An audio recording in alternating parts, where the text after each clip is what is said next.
Welcome to the Broken Pie Chart Podcast, episode 314. I'm your host, Derek Moore. Jay Pestercelli should be back with me next week, so plan on that. All right. Whoa, what a week, though. You had Nvidia earnings. We had some volatility in the markets. And it was one of those weeks, at least over the past 5-6 days or so. You know, sometimes it's buy the dips, it was really a sell the rip. So any day that the market kind of went up for a while, except for Friday. Friday was really strong, closed strong. But it was like, Tuesday, Wednesday, Thursday, market would make a run. Monday did it too, made a run and then closed lower. It showed a little bit of weakness. And the interesting part about this is it's really just a multiple contraction. It's a multiple contraction, and some of the leadership is changing in the markets. We'll get to that in a second. You might remember I talked about forward PE ratio is 23.3. Well, as of the close Friday, it's only, I say only because it's still pretty high, 21.95.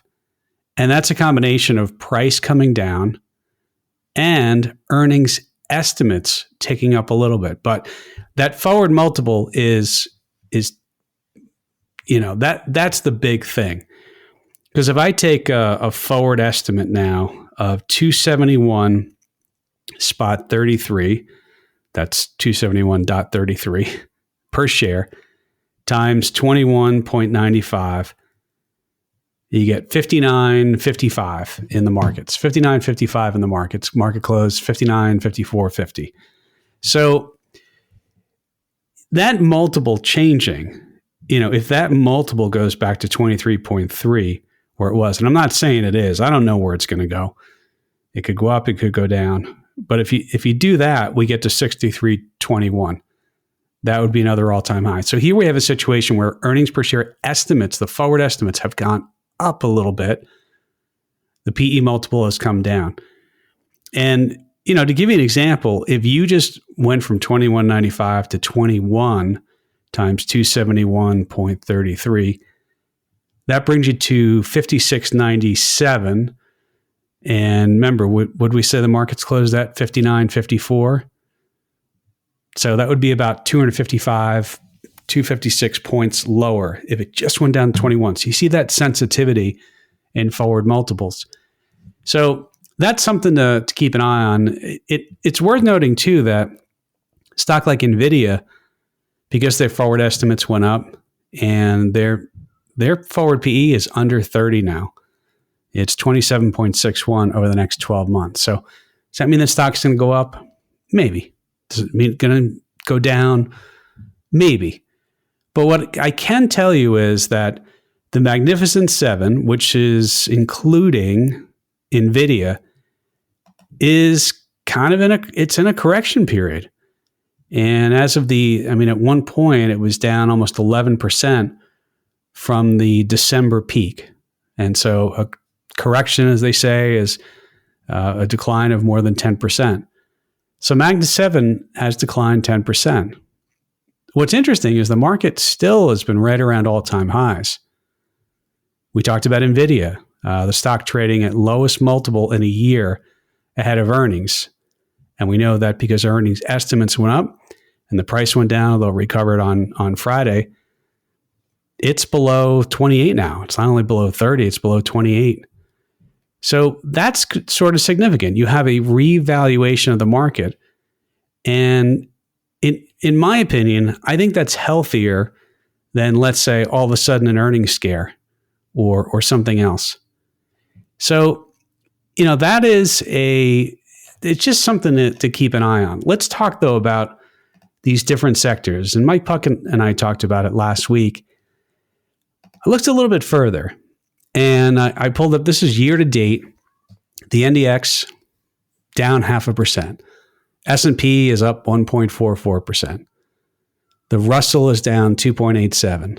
The MAG 7, and I just looked at MAGS, which is a MAG 7 ETF. Is that the best one to look at? I don't know. But it's down almost 6%. And we mentioned this last week. developed international stocks are up almost 8%. If you look at the all world or the total stock market, includes everything in the world, something like VT from Vanguard, that's Victory Thomas, up 2.63. AGG, up 2.76. Long-term bond, longer duration bonds. So TLT, the stuff at the longer end, up 6.21. So yields have come back a little bit. 5-year bonds, something like SPTI, which is right around the 5-year duration in U.S. Treasuries, of about 2.61 year to date. But remember, we talked about the Mag 7 now has not been doing well. But if you take away everything else and you look at the rest of the market, it has been doing well. The AAII, the All World Index, has been doing well. In fact, I think if you look at some of these, they're making new all-time highs. So I think some of this rotation is healthy in the markets. And the reason why I think it's healthy is, remember, we said, oh, it's only these stocks that are driving everything.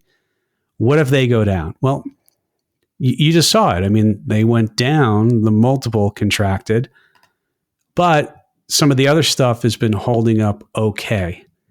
We've seen yields come down, and that's been helpful. We've seen mortgage rates come down a little bit, although I think housing starts had a rough number that came out. More to come on that. So I think that's healthy. And,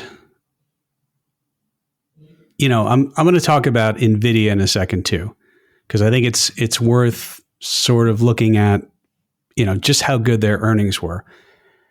But I want to just share with you, I was at a CFA Society dinner in Scottsdale, Arizona last week. We're recording this on a Saturday, so it's kind of last week, but it was like Wednesday. And they had some great speakers. It was a good event. Appreciate being able to go to that. And one of the panelists had just talked about how the leadership in the S&P, like I forget the exact quote, but he said something to the effect of, if you look at the top 10 companies X number of years ago, half of them aren't in the top 10 anymore. And, I sort of thought about that because I think that's a good thing. And it's one of the arguments for indexing. It's one of the arguments for owning the S&P 500, hedging it. We like to buy and hedge or buy and buffer and do some of those things. Of course, we have other strategies as well. But, I went back and I looked and I said, well, in 2010, what were the top companies? Like the top companies today are Apple, Nvidia, Microsoft, Google. I mean, fine, I'll call you Alphabet. I still think of it as Google, Amazon, Meta, Eli Lilly, Broadcom, Tesla, JP Morgan Chase. And this was that was as of December 31st. And then I went back and I said, well, let me go 2010, for example. And which companies were, the top then? And it's Exxon, it's Apple, it's Microsoft. So there you go. You have two of those: GE, Chevron, IBM, Procter & Gamble, AT&T, Johnson & Johnson, JP Morgan Chase. So of the top 10, you have 1, 2, 3, 3 that are still in there. And the other thing I would tell you too is it's definitely more top heavy as a percent of the index. At the end of 2024, December 31st, Apple was 7%. They were the top company. Nvidia was 6.4%. But you know what I don't see in the index in 2010? I don't see Nvidia. I don't see Meta. I don't see Broadcom. The point is, I think a lot of people look at this and they say, well, look at all these top companies. What if they weren't the top company anymore? And I get it. The top 10 is a greater weight of the entire index than, let's say, the top 10 collectively as a weight in the index in 2010. But I think this is a good thing. I think it's a good thing that this index is a living, breathing thing where companies come in, they come out, they do different stuff. We go back to 1990. Let me read these for you. Let's see if there's anybody in 1990. Is there anyone in that top 10 that's still in it today? And I would say no. IBM, Exxon, GE, Philip Morris, Shell, Bristol Myers Squibb, Merck, Walmart, AT&T, Coca-Cola. Nope, none of those companies are in the index today. And you would say is, hey, if you bought it in 2010 or 1990, and none of those companies were in the top 10, granted in 2010, companies are still in the top 10, they'd say, would that be a bad thing? 2000, Intel was still in the top 10. Microsoft, got to give credit to Microsoft. Microsoft has been pretty resilient. They've been in the top 10. I don't know when they got in the top 10, but they were at the start of the decade in 2000. So I think it's a good thing. These companies, look, I don't know what's going to happen. If market can go up, go down, we could, have a multiple contraction, we could multiple expand. Any number of things can happen. But what I can tell you is that over time, the leadership changes. The leading stocks rise and fall. They come in, they come out. Other things join. Stuff gets kicked out of the index. And this is a positive thing. And it's an argument to just buy the S&P. The other argument is that at some point, value or international will have its day. I just mentioned that developed international is up almost 8% this year. Hey, that's a good thing. It's been a while since developed international or emerging markets, certainly China's been on a good run, has really outperformed the S&P. But I will also tell you that, people allocating to value and allocating to international over the last 10 years, it's been sort of a widowmaker. Like if you put that in people's portfolios, it's, they look at it and they say, well, it's trailing the S&P. And the argument is, well, it's not supposed to do what the S&P does, but it's certainly been a widowmaker, meaning it's not been great as a part of the portfolio. Does that mean it won't be going forward? Very well could be. Who knows? But again, I like just buying the S&P, hedging it, and these are the largest companies. And as the companies change, as one comes in, one goes out, you own the index. So you're sort of buying more of the stuff that's growing, and you're not buying as much of the stuff that's not growing. And as things come into the index and it starts to grow and work its way, passing others, having greater and greater weighting, it really is a momentum index. All right, let's talk about Nvidia and earnings. And this goes in the camp of, imagine I told you exactly what the earnings were going to be. Could you tell me what the stock is going to do? And there's been a change in markets. And the change is, for a while, companies were really being rewarded for beating estimates. And they weren't necessarily being punished that much for meeting or missing estimates. And that's flipped. I think we're seeing companies now that aren't really getting the same boost as they were in Q2, Q3, Q4 of last year. Of course, we're getting the Q4 estimates or the Q4 results now released in Q1. But you get what I'm saying. The earnings that were released in Q4 of last year, which of course are Q3. But just think about some of this. This is from the CFO commentary, Nvidia fourth quarter and fiscal 2025 results. Revenue, and this is GAAP, revenue up 78%. Gross margin was down 3 points. Okay. But, the gross margin, I think was, what was it? Q4. Yeah, it was 74.6. 73% gross margin versus 76 Q4 of the prior period. So, okay, still pretty high. Operating expenses up 48%. All right, well, but operating income was up 77%. Net income up 80%. Diluted earnings per share up 82%. Like, they sort of crushed their earnings. And I'm not saying, their beat wasn't that big, but they're still, look at the growth there. Look, I don't know what's going to happen to the company, I just said it sort of revalued itself because the price came down, earnings estimates have gone up. It's under 30 times forward PE. But certainly it wasn't a bad earnings report, but then the stock goes down. It went up in the aftermarket, went down, recovered on Friday. Just goes to show you, imagine you knew exactly what was going to happen. Could you pick the price? Investing's not that easy all the time. It's not that easy. I mentioned it earlier. The other thing that we saw last week was U.S. Treasury yields fell to new 2025 lows. And a lot of people point to, quote unquote, economic red flags piling up. But whether you look at the 2-year, the 10-year, 5-year, 30-year, all fell to new lows. That's part of the reason why we saw 30-year mortgage rates come down. Remember, there's that correlation or that relationship between the 10-year yield on U.S. Treasuries and 30-year mortgage rates. We've also seen, while the Mag 7 has not made a new high since, December 10th? Something like that. I mean, we have to go all the way back to, February, 20th or 19th, right around there, for the S&P as a whole making a new high. And so it just goes back to, I think the market has held up relatively well, given that the largest percentage of the S&P stocks, the Mag 7, haven't gone anywhere in the past, really. I mean, we're going on, I think, since December 10th. So market's held up pretty well. We'll see what happens.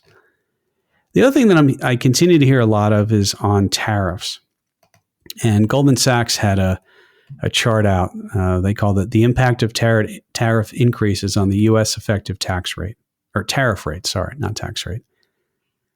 And they went back and they showed, the 2018, 2019 trade war total increase and the impact of tariff increases on U.S. effective tariff rate. So the effective tariff rate. And it was under 2%. And then you look and you say, okay, well, what's announced, what's likely, and what are some additional risks is the way they put it. So 10% tariffs on China, 10% critical, the announced stuff, 25% steel and aluminum, end of de minimis exemption on, I can't read that. I'm sure that, well, anyway, it's a very small sliver, as you could see the chart. And then they talk about, 10% on critical imports, 25% EU autos, extra 10% tariffs on China.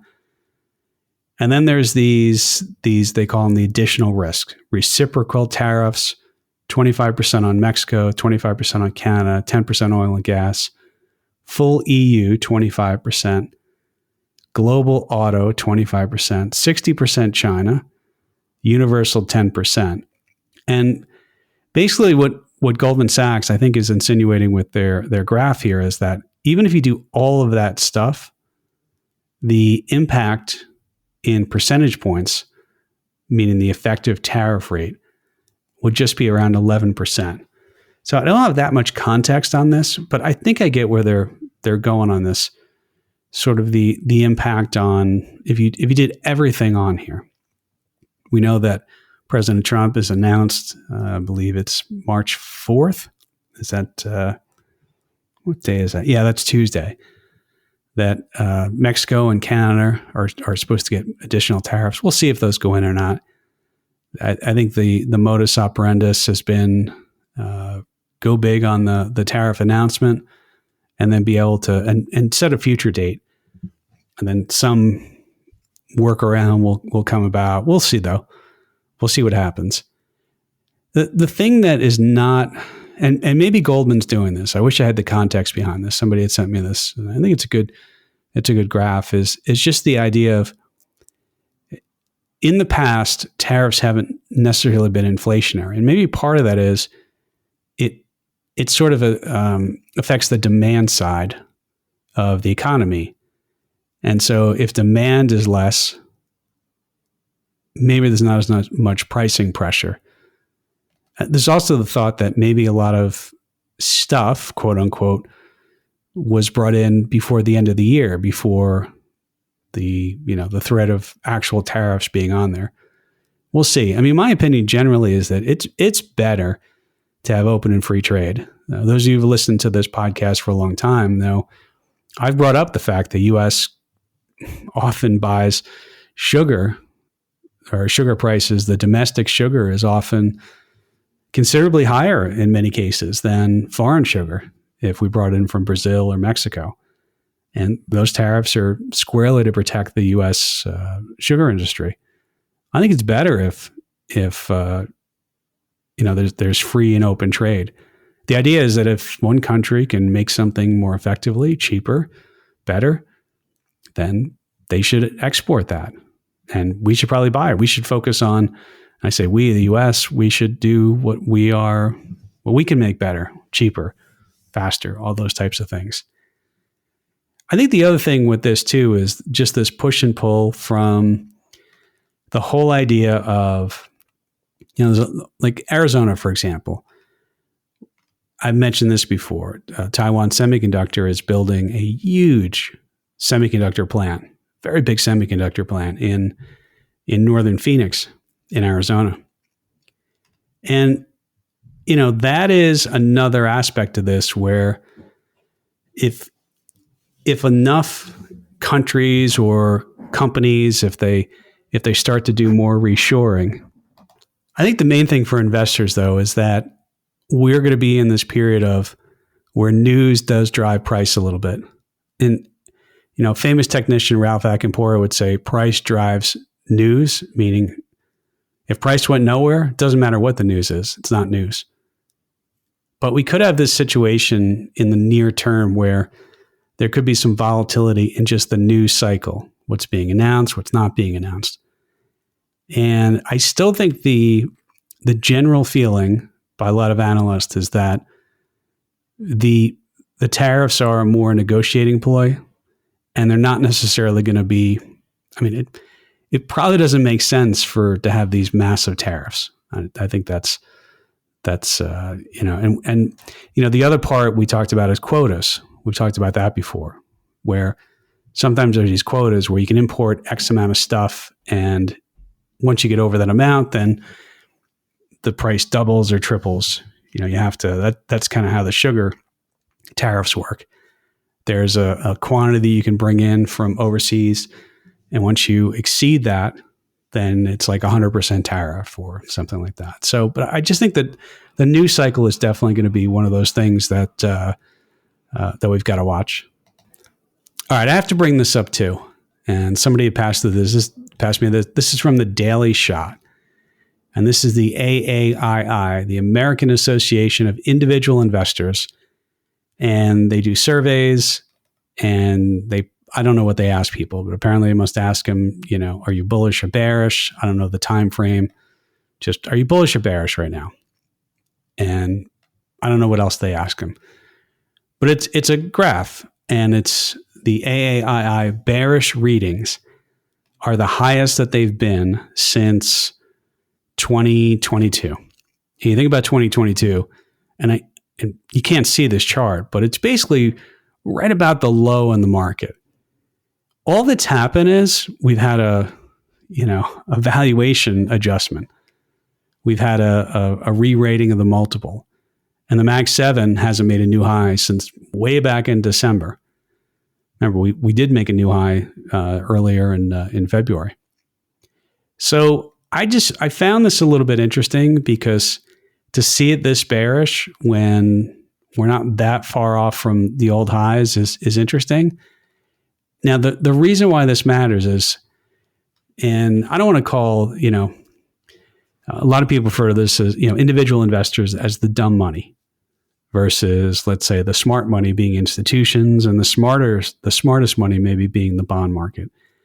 But when I look at this, it just, as a contrarian, you would say, well, I want to be buying when everyone else is very bearish. And if you bought at these more extreme levels, for example, 2017 into 2018. That wasn't very bullish. Let's see. Oh, yeah. early 2016 and to 2015 was pretty bad. 2022, like if you bought during those times, generally the markets, that often signifies the low. So there's this spread, and there's also the bearish readings. I don't know.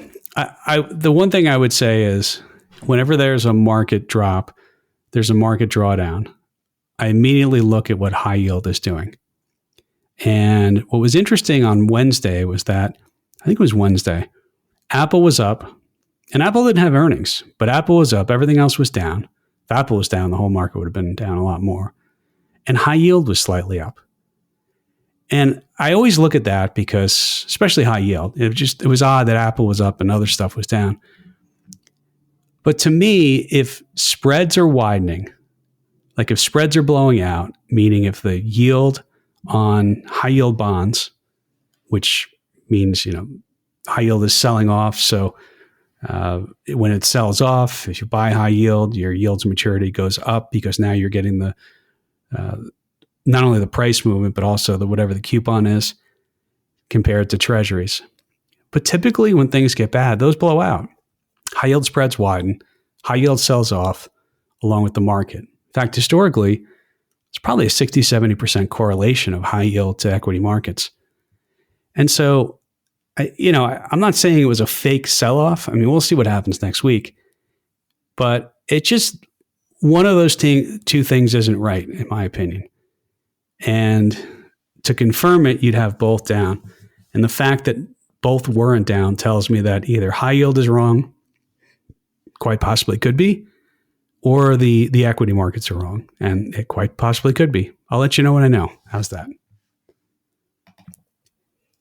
So Nvidia's earnings come out. This is the other thing I want to touch on. Remember we talked about the expected move in markets?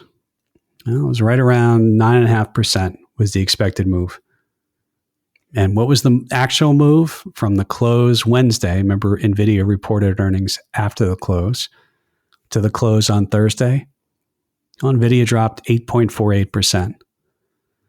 So in that case, if you bought the put, bought the call, the at the money straddle, didn't move enough for you to make money. So you lost a little bit of money. If you sold it, you made a little bit of money. But turns out the options market was pretty efficient in expecting a little over a 9% move. I think it was about 9.8%. So actually, yeah, if you sold the straddle, you made money. If you bought the straddle, you lost money, lost a little bit of money. So you never know until you know, though. And options markets sort of filter out everything that's known about a stock, and it prices out the options for the expected move. Speaking of earnings, let's take a look at Broadcom. And Broadcom's symbol is AVGO. And I think that's the company that either merged with Broadcom or they bought them. I don't remember. I did have somebody explain to me, they listened to a podcast and they were telling the story, why Broadcom, because it used to be, what was it, BRCM? AVGO is just a weird symbol for Broadcom. And apparently when they negotiated the deal, they forgot to negotiate the ticker. And that's why they had to use the other company's ticker. So the options that expire next Friday, and Broadcom closed about $199.5. So let's look at the at the money options.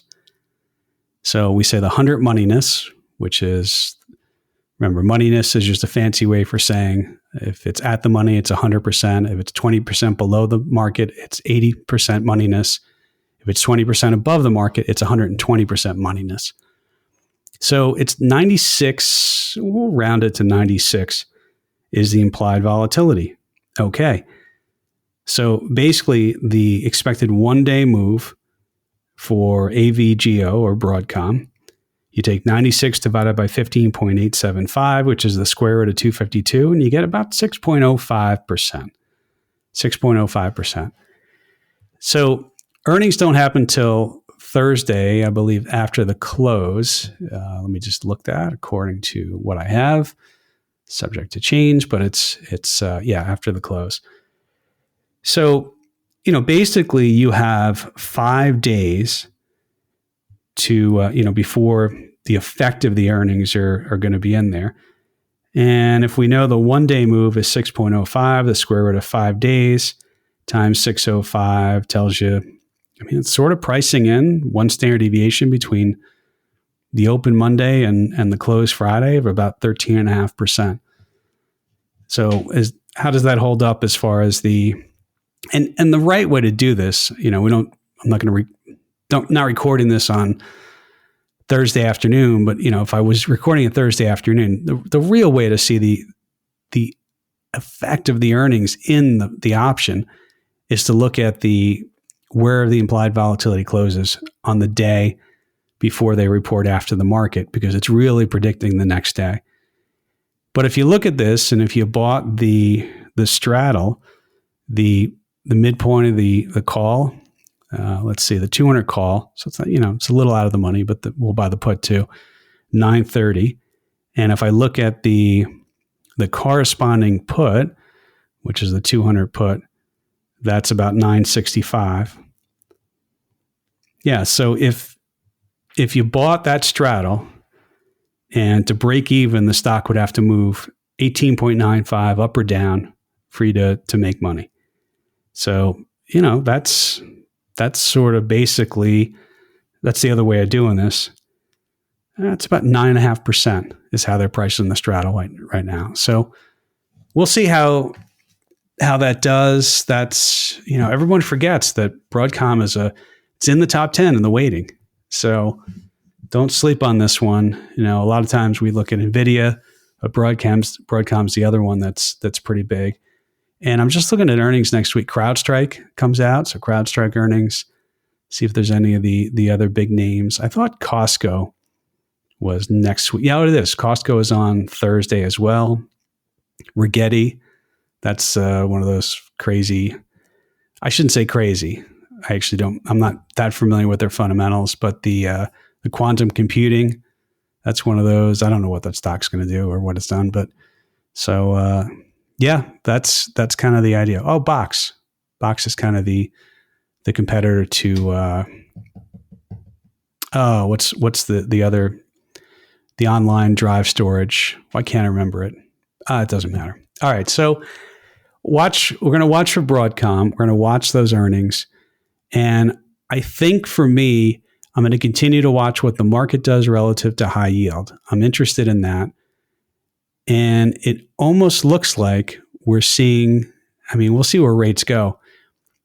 Remember, the 10-year yield is a lot to do with the growth forecast, because we talked about that last week or the week before about how nominal GDP and the 10-year yield are sort of tangentially linked as well. So that's something I want to watch. And as far as the overall market, look, it's the VIX never really spiked really high.